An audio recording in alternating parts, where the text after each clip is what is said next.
Hi guys, it's me, just wanna say that again. And for this video that I will be dedicating to Black History Month in February of 2026, I should be talking about a movie that it's funny and interesting. But I'm gonna say this right now. It's kind of a guilty pleasure of mine because I like the movie, but I admit there are a few flaws in it. Now, I want to say too is that this movie were to appear as I'm going to talk about this movie as if I'm going to be talking about the main cast is mostly black actors, and that's why some people might say that it's one of the reasons why I picked this for Black History Month thing. But no, it's not. That's not the primary reason. The primary reason is because it's like how should I put this?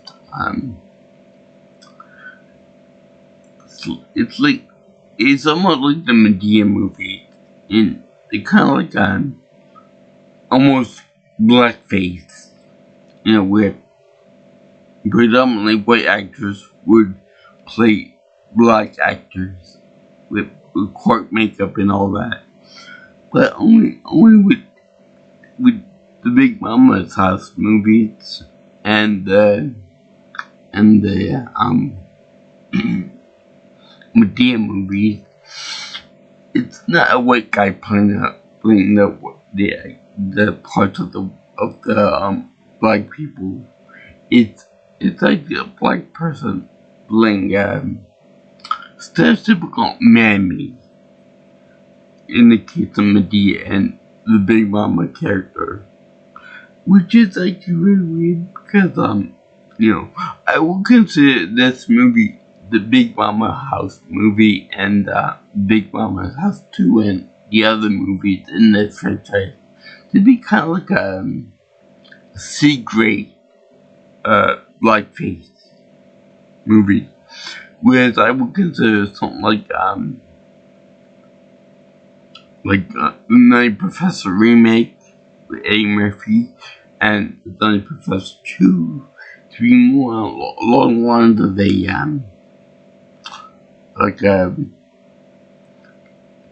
a grade A blackface type movie, and the Medea franchise to be more of a grade B. That makes any sense, because the flaws in this movie are more apparent than say the others, and and I do know that in the Murphy Nutty Professor there is no predominantly stereotypical mammy character, but Eddie Murphy does play a whole range of lovable characters in the movie, so I would count that as being almost like a mammy, especially with the mother and the grandmother. So there's that, and this movie is held a very special place in my heart because it came back up when I was a teenager back in 2000. So it's a Big Mama's House that's very near and dear to my heart. And I don't know if you guys agree with me on the whole eighth grade to sixth grade reading system on these things. So now, I gotta say that this whole premise of Martin Lawrence as an undercover cop playing a big woman, it's kind of and his name is Malcolm in the movie, and I find it kind of offensive. Not that he's playing a woman named Haley Pierce, played by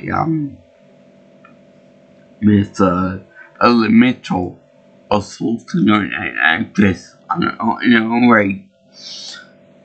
Boy, it must be really, really embarrassing to be known as this large woman in the movie as far as her career goes. I'm sure that there are lots of accolades for her in that same career, but to be known as being a woman that they constantly make fun of being old, being fat, being having tremendous shits has to be pretty embarrassing, especially for the fact that people refer to her as Big Mama. Is it? Now I know it's a nickname and all that, but that's kind of embarrassing because to be having a nickname that says that, hey, you're a fat lady. It'd be just like Dr. Robotnik here, being referred to Eggman or Egg Face or something like that. It'd be more of an insult to call a person Big Mama. But I guess she's okay with it. No, I would call her Miss Pierce or Miss Hattie Mae or something like that. It doesn't seem right. Especially coming from her granddaughter, Sherry, played by Nia Long, and her grandson, Trent, played by Joshua Washington, which will reprise the role of Trent in one of the Liam movies. So that's kind of embarrassing. It's like, hey, Grandma Fat Ass, how you doing? Happy birthday. Happy 85th birthday, Fat Ass. It just doesn't sound right. It sounds like when Mike Myers referred to that character as Fat Bastard. It just doesn't sound right. Even though I like to joke around about my grandmother's weight and all that, I will never call her anything like Big Mama or anything like that. That's rude. It's just wrong and everything. But apparently they like to do the old fat people. Bringing out her flaws. I think she's very beautiful where she is and the way God created her. Over. So anyway, they have this guy. They have a role-playing joke in the beginning where they have like a underground dog fighting ring. Now, of course, the people there are Asian. I would say Chinese people. I'm not sure, maybe Thai or something or other, but anyway, yeah, this guy that's old and he doesn't want the cop guy John, played by Paul Giamatti, to be in there, with dogs and stuff. And and so when he tosses in the guy, he gets into this older agent Oriental gentleman that was from Grand Theft Auto 3, by the way. That was the thing. I know that Oriental is a big no-no for certain Asian people. But anyway, this old guy is talking to this leader of the pack guy, and gets into a fight with him over, John being thrown into the dog pit with the other ravenous dogs. And he's over there, fighting with the guy, and it gets physical. And the other guy rips off the guy's face from behind. He rips his face off. And it's revealed that it's Martin Lawrence on the makeup. So he says, "Wait, you never heard his whole career?" That's funny. That line's funny, actually. No, I don't need to explain why it's funny, but it's just very funny. So anyway, they end up breaking the guy out of the cage after being locked in the cage with a ravenous Rottweiler. And it's funny that they have the dog actually looking the guy's face and being all nice and cuddly with him. Now, this might be kind of weird, but that reference is actually made in one of the Lethal Weapon movies, by which Mel Gibson's character in the movie ends up going after security something or other, and there's a rabid menacing Rottweiler there. So to keep the dog from attacking him and his league friend, he ends up being nice to the dog. And believe it or not, by the end of it, the puppy actually likes, I think it was Riggs. He likes Riggs. I think that's the name. Anyway, that's really touching and it was kind of funny. So, he befriends the dog, and they get put in this new cage, by which Trevor, played by Terrence Howard, is on the loose for murdering people and robbing a bunch of money. Now, it's a very big problem with the movie, okay? Whenever you rob back and there are cameras present and recording your every move, who really rips off the sucker mask on their head and face the camera so that you can see the whole thing, see your whole mugshot, and then blast it right away with pencil. Who does that? It's like saying, come get me, bro. Come on, bring it on. And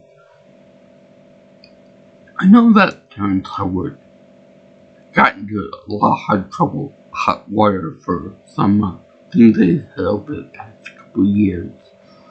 I don't think it was political or whether you were defending somebody or something.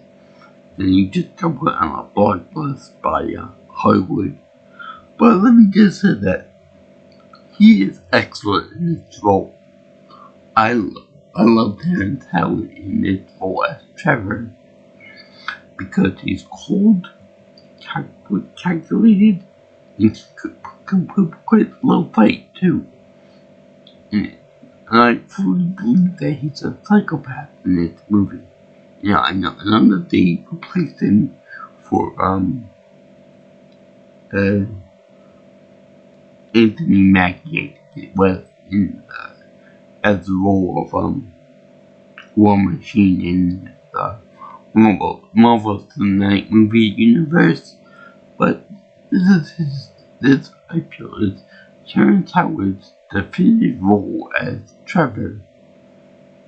And I won't take that back. I'm not sorry for that. But anyway, Sherry finds out that her ex-husband, Trevor, is on the loose looking for him and her and the kid, Trent.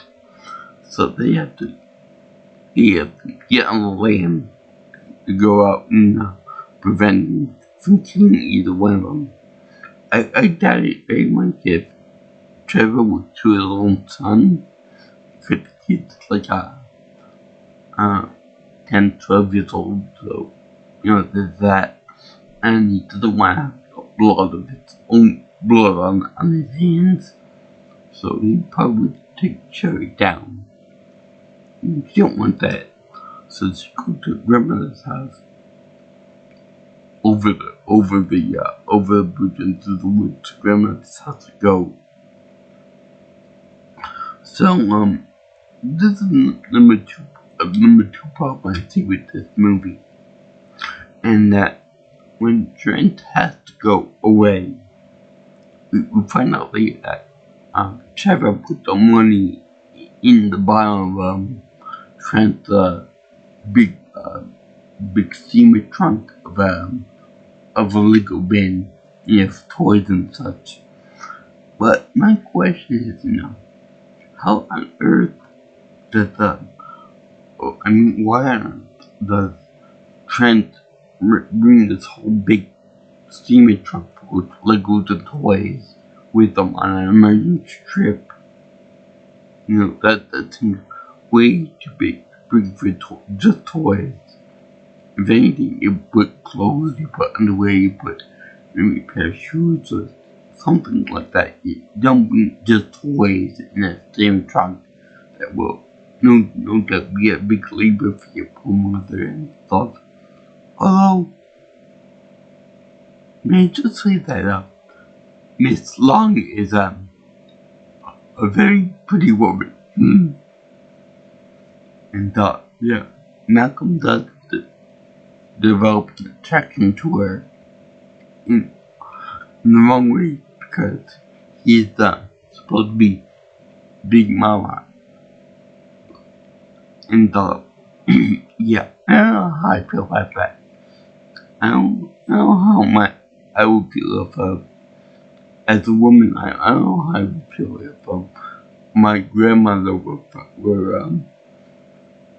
talking about my ass, kissing me with their tongue, and hugging a little bit too much, and ogling her assets, and then being poked in the backside by a big giant flashlight twice.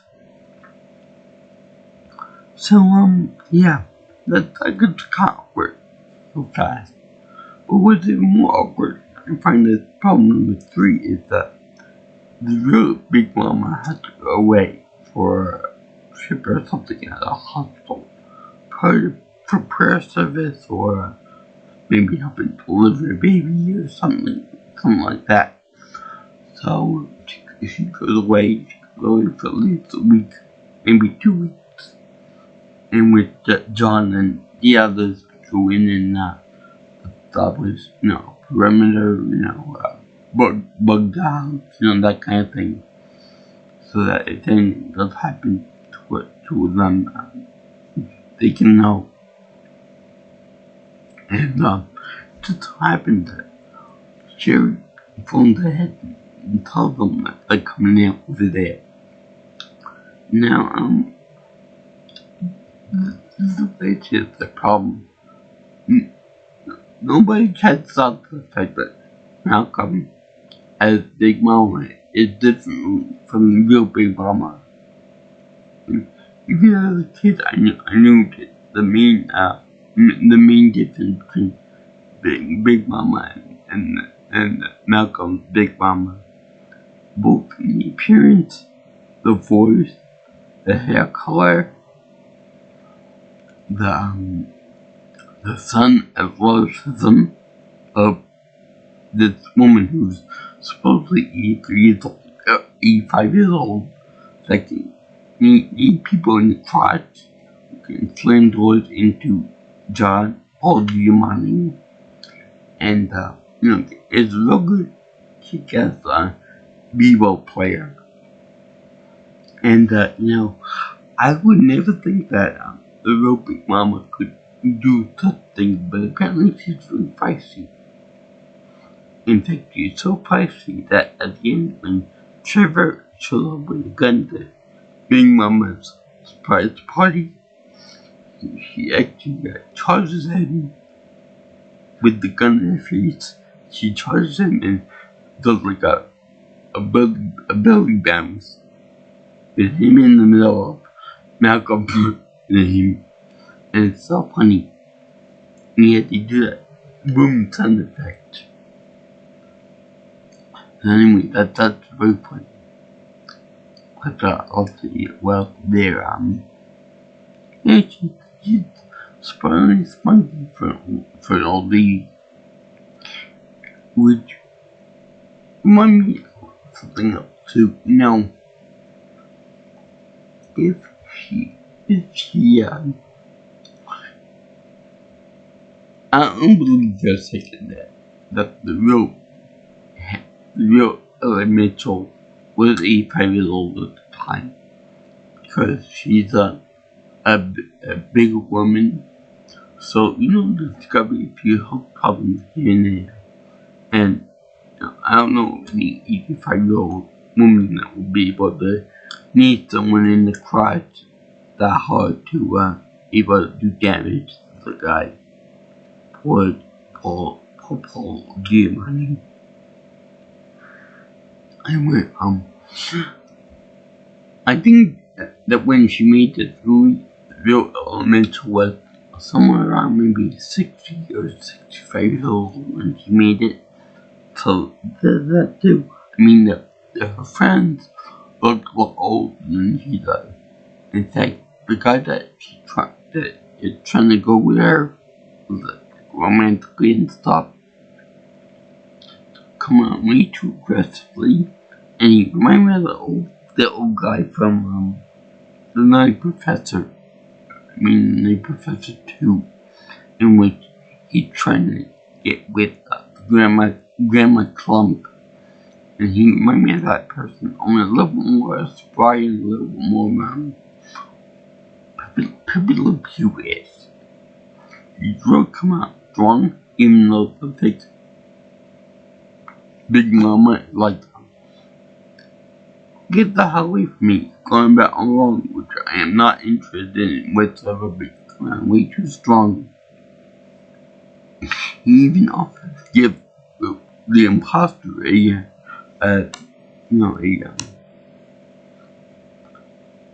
his mom's old watch, her old gold watch, and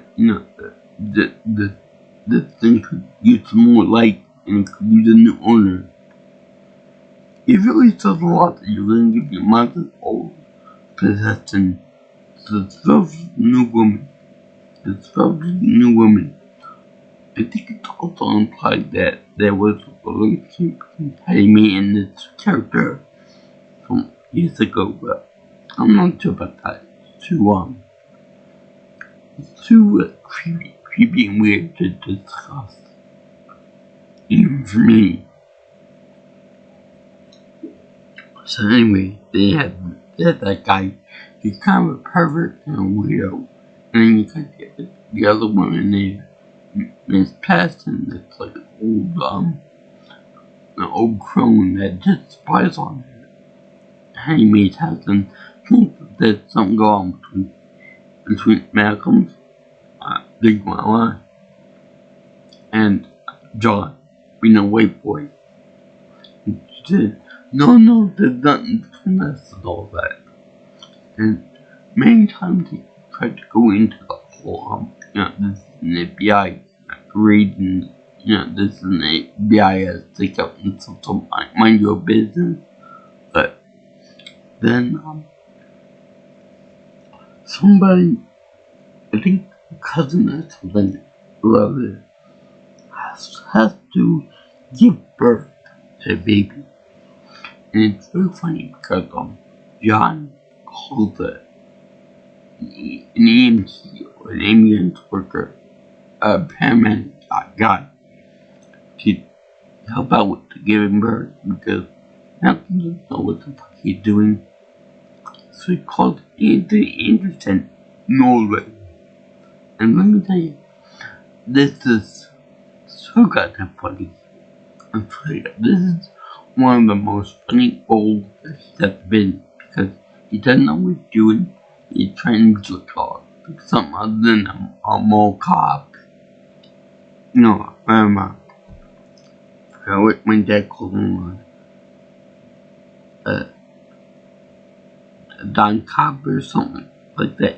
Someone that thinks that they have a lot of authority and experience, but did turn out to be a big failure. So anyway, and like, let me help out. Let me help out. So he gets a turkey baster, a big pot in it, catch the baby in, where she needs towels and all that other stuff. Oh, I would be a better midwife than that. And, the guy jumps in to stall giving birth to the baby. So what did Big Mama do? Pulls the woman's legs up. And she says, we gotta get clothes, baby. And the mother says, jail clothes, jail clothes. And Big Mama says, well, maybe that's how you got in this mess in the first place. That's funny. No father there, unfortunately. And it's never explained why, so I guess he meant it did be father. So in any case, they have, they show, the three young women play, the three, Bob's triplets. And, one of them is played by Akivia Spencer. Well, both people.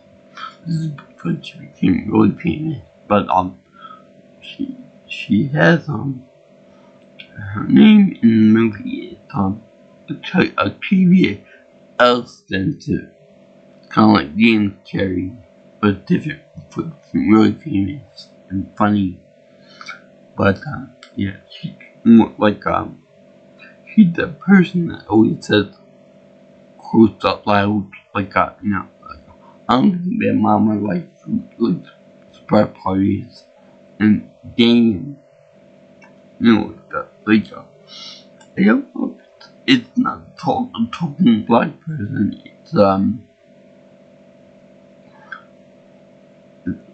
there's a special name for it, I'm sure there is, but I can't think of it right off the top of my head. Anyway, there's her, and then, the other two or three sisters are not credited. I guess because their roles were so small. So anyway,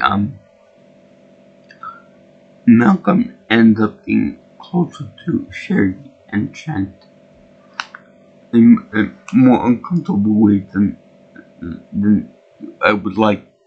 And they even have a part where they make the shoot for Big Mama in a fast shoot, but they don't really complete until like halfway through the movie when John finishes painting the legs, the big fat legs, and it looks more or less like he's based in a bunch of turkey parts. To be honest with you. And that's also pretty funny. And even when Anthony Anderson finds the Big Mama parts together, he says, oh my god, you chopped the Big Mama into little pieces, Everyone in town knows the real Hattie Mae Pierce, but they can't tell the difference between her and Malcolm as Big Mama. And it's really funny when Sherry goes to act a little suspicious and put together things at the bank and all that in town and stuff. So Big Mama wants to go with her, and and first is the perfect guy there, and then it's the elderly friend coming over and drag away to cry thing with Nolan as the overly intensive instructor. So he's like he runs gym kind of like that guy from Cobra Kai, and that he's rude toward the old women. He's very pushy toward the old women, very combative toward them. I understand that you want to instill in them discipline and all that, but some of these things take time and effort.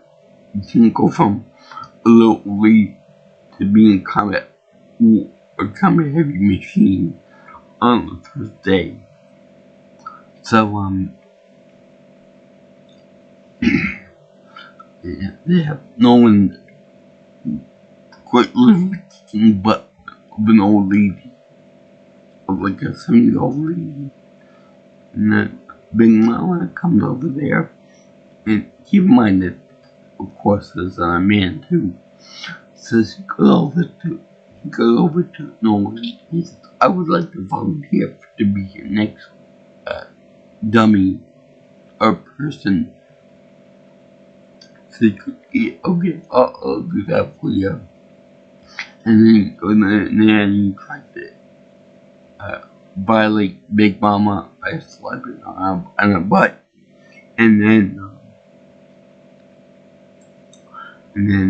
grabbing her by her giant pillows. And it's called then Malcolm kicks his ass royally. I mean, to the point that he's crying and everything like a little baby bitch.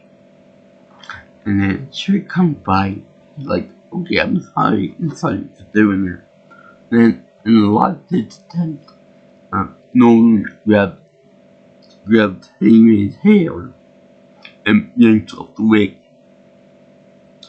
And then, yet again, he's like, I gotta explain something to you. And then the women come over and say, it's been a long time since it come out. And they yank their own wigs off. Saying that, this cost me too much, and it's like to be ruined here. So then, all the women end up turning their attention, like, kicking Owen's ass, they want a piece of that ass. So they beat the crap out of him. Anyway, as, Malcolm ends up going on date with Sherry, getting ready with Trent, trying to get information out of them too, but about Trevor's real whereabouts. And it's funny that on the way over here, Trevor goes to an arms dealer in a truck parking lot, and he intimidates the gun dealer, and he said, shoot me, motherfucker, and the guy holds the gun to his head. You can't do it. That's the best way to do it. You intimidate those that intimidate others. And may I just say that it looks a little like the actor that plays Stephen Strange.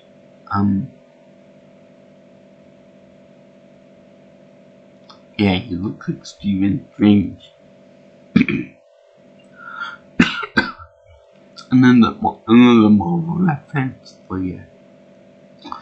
So then you find out that he had to go to Big Mama's house, Amy Pierce's house. Now it's really funny that he goes that Malcolm out of Big Mama goes to the church as Amy Pierce, and it's very funny that he does so, and he makes a complete mockery of Haymai's character, in that he's talking about how he made love in the back of a Camino one time, And all the people like are really sitting there like, oh boy, grandma's off meds again. Why is she seeing this in a church of all places? Also, there was a printing where of course, Malcolm's boobs go every which way because they're not real.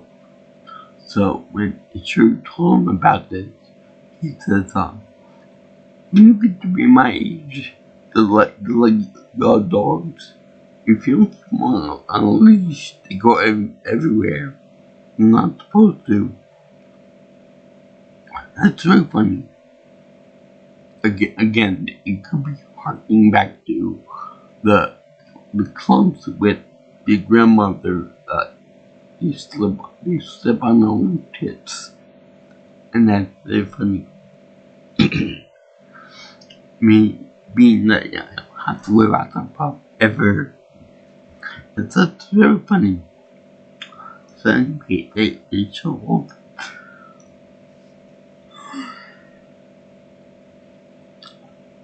And he showed that Mr. Trevor is come to Hackmeet town in Georgia. So at the same time, the real Big Mama will come back from her trip, and there's a whole bunch of confusion there because it's a surprise party for Big Mama and her birthday party. So my question is it wise to give a 85-year-old person, especially someone with presumed heart conditions and diabetes and all that, is it really a smart idea to give someone a surprise party? Because when the fake Big Mama goes to the house and everyone's quiet and everything, and they all get surprised, he pulls out a gun. He pulls out the gun and says, "Freeze!" So that's on someone says, Big Mama don't like parties. No like surprises. And that's really funny. So anyway, they show all that. And they show Trevor coming up with at the party too. And you show Big Mama coming at the party too. And she dressed up in like kind of pink blouse or something or other.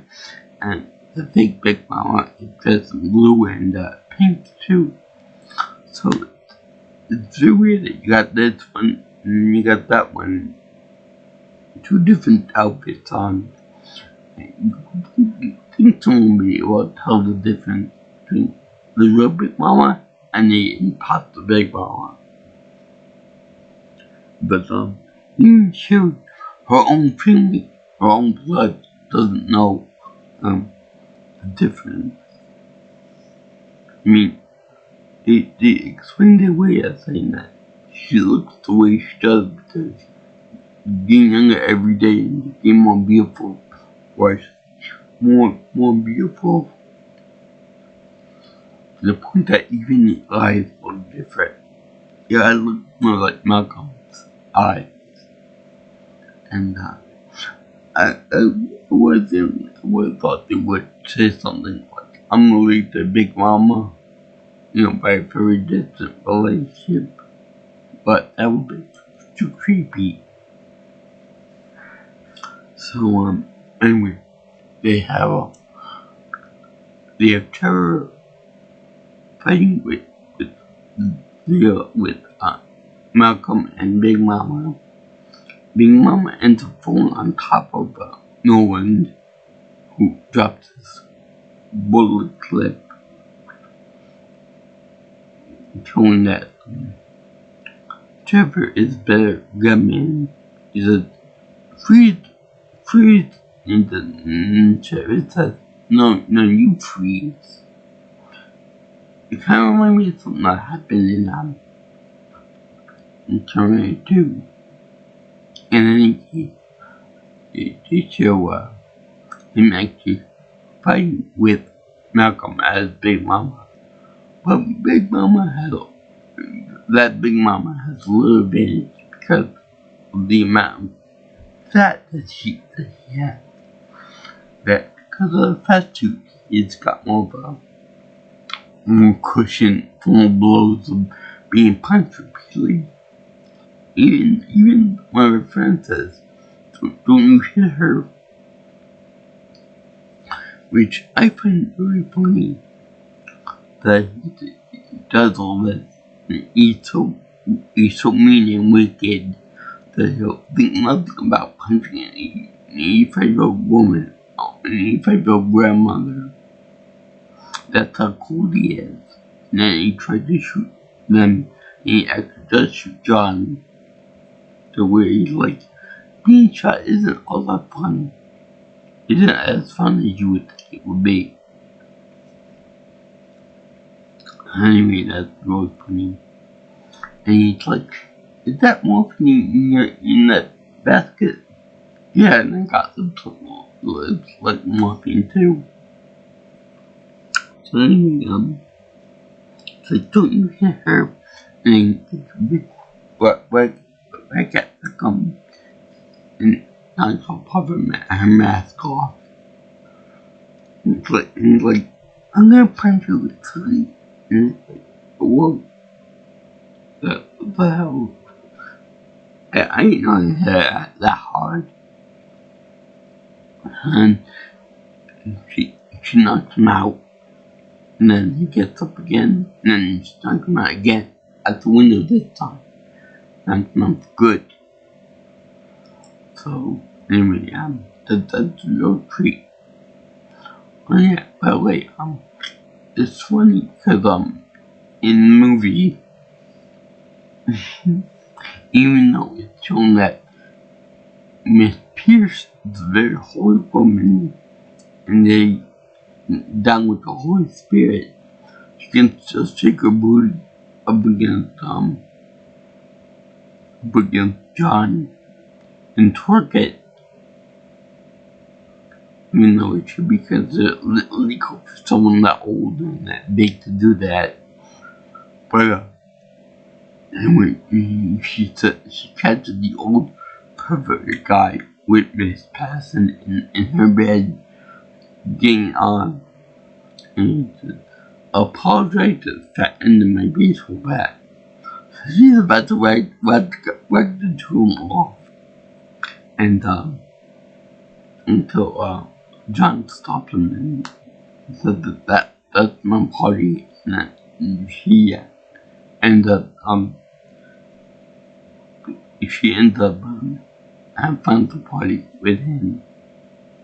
So it's really funny.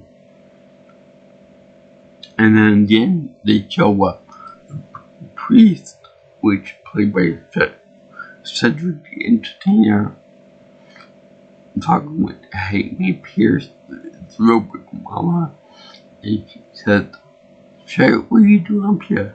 Go get a man." Me and Malcolm. So in the end, he gets lucky with the girl Sherry. And Trent's got a new stepfather. And then, I guess no one gets promoted on some such stuff. And Trevor goes away for a long time for killing people and robbing a bank. And that right there is Big Mama's house.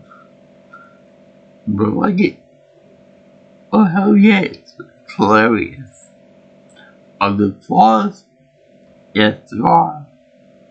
But I think it's pretty fun at this point.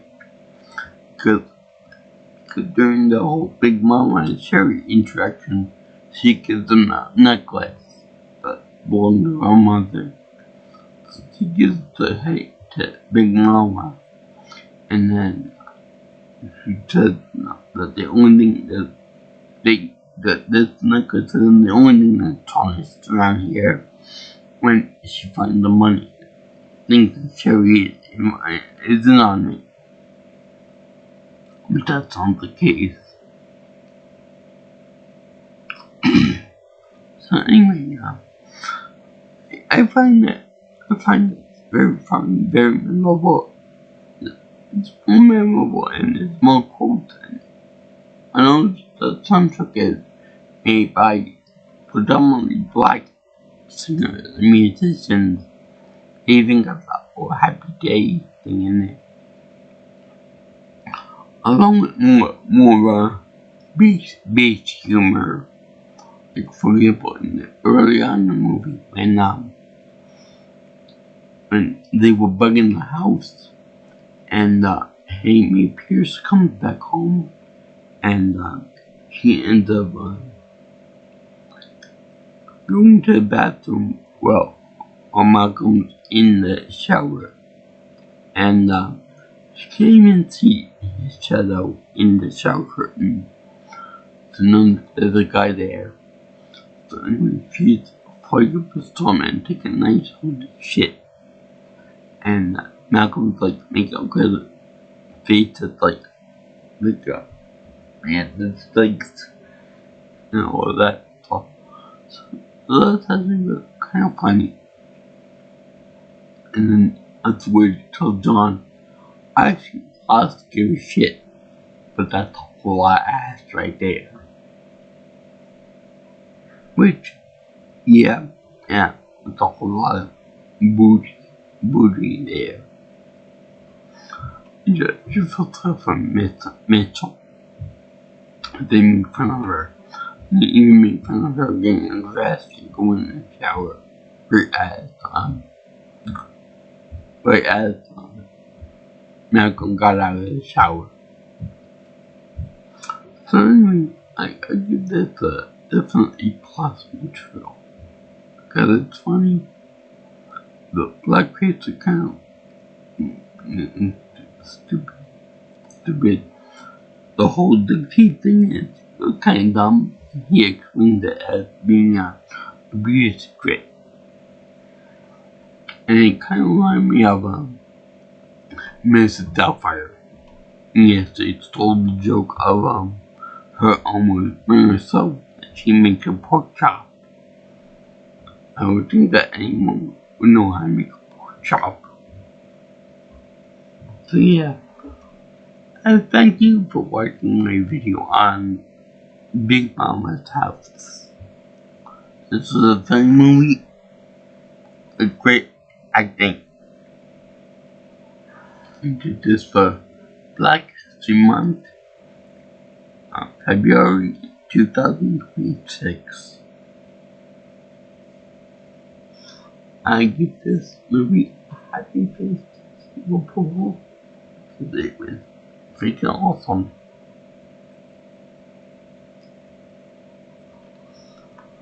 If you guys live here and you want to see more of my videos and channels and stuff, you know, like, comment, share, and subscribe to my stuff.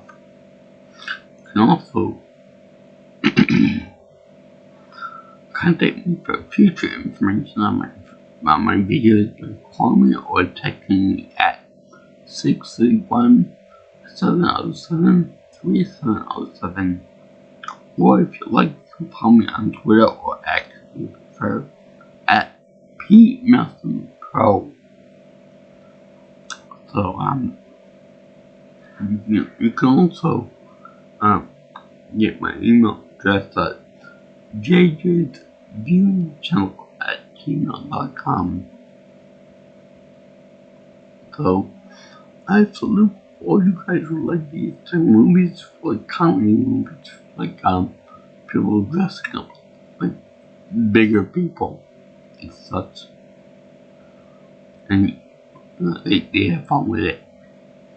And may I just say that Mr. Lawrence does a very good job in moving around with the fast food, getting played basketball, getting increased strength, self-esteem. He can do all kinds of crying moves Taekwondo stuff and bring Owen to his knees. He's really a very good actor in that regard. Once I didn't carry West and he dressed like Grinch. Anyway, peace out, my brothers and sisters. I'll see you in the next video. All you girls and guys in Internet Land. And this won't be the last time that I talk about Blackface movie. So, sayonara, a blessing, and touch hope.